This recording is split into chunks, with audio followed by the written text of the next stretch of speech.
আলহামদুলিল্লাহ, আরেকটি update video নিয়ে আসলাম।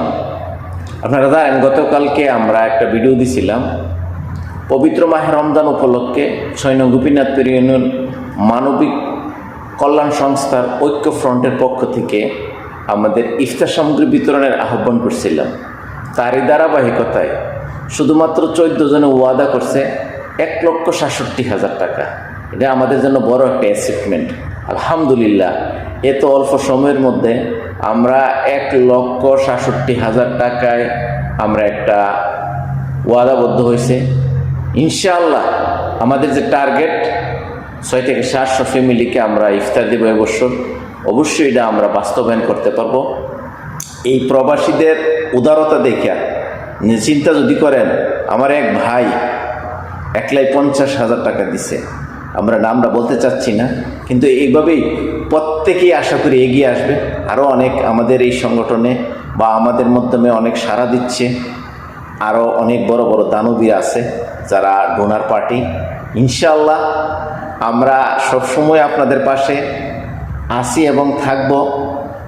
গোপীনাথপুর ইউনিয়নের যত ক্ষতদরিদ্র আছে, আমরা যতটুকু সম্ভব আমাদের ওই কষ্টার্য অর্থ দিয়ে তাদের পাশে থাকার আমাদের যে প্রত্যয় ব্যক্ত করছি। ইনশাআল্লাহ আপনারা সবাই যদি আমাদেরকে সহযোগিতা করেন, আশা করি আমরা যতটুকু সম্ভব ইউনিয়নের ক্ষতদরিদ্রদের জন্য কিছু একটা যে করার চিন্তা চেতনা, এটা আমাদেরকে আপনারা সাহস যোগাইবেন। পাশাপাশি যারা এখনও গোপীনাথপুর ইউনিয়নের সন্তান আছেন, বিভিন্ন দেশে ছড়িয়ে ছিটিয়ে আসেন, আপনাদেরকে আহ্বান করব আমাদের একটা প্ল্যাটফর্মে একসঙ্গে যুক্ত হবেন। আসলে এটা একটা, আমরা সবসময় বললে থেকে আখেরাতের বাজার, যত সম্ভব দ্রুত আখেরাতের বাজার করে আমরা চলে যাব। মরতে তৈরি হবে, এদের ছাড়তে হবে, এই চিন্তাই করে আপনি এবং আপনার কষ্টার্জটা অর্থটা দান করবেন সঠিক স্থানে। আশা করি আপনারা প্রত্যেকেই সাড়া দিবেন। দেশে এবং প্রবাসে যারা আছেন সকলেই সহযোগিতা করবেন।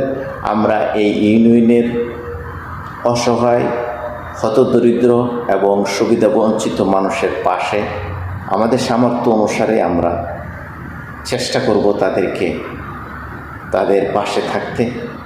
আপনিও থাকবেন আশা করি। আমরা যে এই মিশনটা সাকসেস হবে ইনশাআল্লাহ আশা করি। পবিত্র মাহে রমজানের ইফতার সামগ্রী বিতরণের যে মিশনটাতে আমরা হাত দিছি, আমরা প্রতিনিয়ত আপনাদেরকে আপডেট দেব আমাদের অবস্থান। ইনশাআল্লাহ এটা আমাদের জন্য একটা বড় একটা অ্যাচিভমেন্ট। 1,67,000 14 জনই ওয়াদা করছে। তো ইনশাআল্লাহ আমরা অনেক প্রবাসী আছি, সবাই যদি করে আমাদের 8-10 লক্ষ টাকা এইখান থেকে, এরকম একটা প্ল্যাটফর্ম থেকে অর্থ সংগ্রহ করা, এটা বড় কোনো ফ্যাক্টর না। কারণ এত প্রবাসী আমরা সবাই যদি সহযোগিতা করে, ইনশাআল্লাহ আমরা অনেক দূরে এগিয়ে যাব। তো যেখানতেই থাকেন, দেখেন না কেন এই ভিডিওটা সবাই শেয়ার করে আপনার টাইমলাইন থেকে আপনার বন্ধুবান্ধবকে অবগত করবেন। এখানে একটা সবচেয়ে আস্থা বিশ্বাসের জায়গা। অর্থটা আমরা কিন্তু দেশের কোনো মানুষের হাতে এই দায়িত্বটা দিই না। আমরা যারা প্রবাসী আছি আমরাই নির্ধারণ করি কোন গ্রামের কোন ব্যক্তিরা এই অর্থটা নিবে, আমাদের দ্বারাই পরিচালিত হয়। যারা দেশের থেকে, প্রবাস থেকে যারা দেশে যাবে তারা এটা পরিচালনা করে। কিন্তু আমরা ইউনিয়নের যে 44টা গ্রামের যে প্রবাসীরা আছে তারাই ঠিক করে, প্রবাস থেকেই ঠিক করে ক্ষতদরিদ্রদের নামের তালিকা। এটা কিন্তু বড় ধরনের একটা অ্যাচিভমেন্ট। আমরা কোনো রাজনৈতিকের ব্যক্তির হাতে দেই না, কোনো সমাজসেবকের হাতে আমরা এই লিস্টটা দেই না। আমরা জানি এই লিস্টটা যদি কারো কাছে যায় তো ওইটা একটু ব্যতিক্রম হয়ে যায়। তো ওইটার ধারাবাহিকতায় আমরা যে অর্থটা সঠিক জায়গায় গেছে কিনা আমরা নির্ণয় করি। আমাদের যারা 44টা গ্রামের সদস্য আছে, ওই সদস্যদের মাধ্যম থেকে আমরা সদস্য সংগ্রহ করি।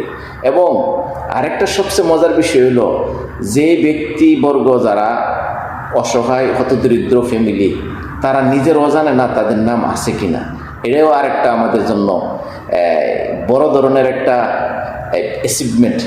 যারা অর্থ সংগ্রহ করে তারাই আবার হতদরিদ্র নির্ণয় করে। আমরা এখানে এমন না যে একজনের কাছে টাকা দিলাম ওনার ইচ্ছা মতো জিনিসটা করবে না। আমরা যেভাবে সিদ্ধান্ত দেব প্রবাস থেকে, ওই সিদ্ধান্ত মোতাবেকই কাজ হয়। পাশাপাশি আমরা এই জিনিসটা এরমভাবে বিতরণ করি, আমরা কোনো জামায়াত করি না যে এমুক জায়গায় সবাই নিয়ে আসা ফটো সেটো এমুক খেমুক এইসবে আমার তাড়াতাড়ি নাই। এমনি দেখা গেছে কি রাজনৈতিক ব্যক্তিরা 1 টাকায় দিলে 10 জন জাফায় পরে ছবি তুলতে, এখানে গ্রহিতা এবং দাতা কাটা এটা কিন্তু চিনা জানা ছবির কারণে। আমরা কিন্তু এইসবে নাই। আমরা সঠিক সময় সঠিক সুষম বন্টনটাও করি এবং নির্ধারিত স্থানে আমরা পৌঁছায় দিই ওই অসহায় ক্ষতদরিদ্রদের বাড়িতে নিয়ে। এটাও আমাদের জন্য, এবং তারা ওই দিনই জানতে পারে তারা পাইতাছে কিছু। তো আশা করি এমন একটা মহৎ কাজে সকলে উৎসাহিত করবেন এবং পাশে থাকবেন, এই প্রত্যাশা রেখে শেষ করলাম। যদি সম্ভব হয় ভিডিওটা শেয়ার করবেন। আসসালামু আলাইকুম।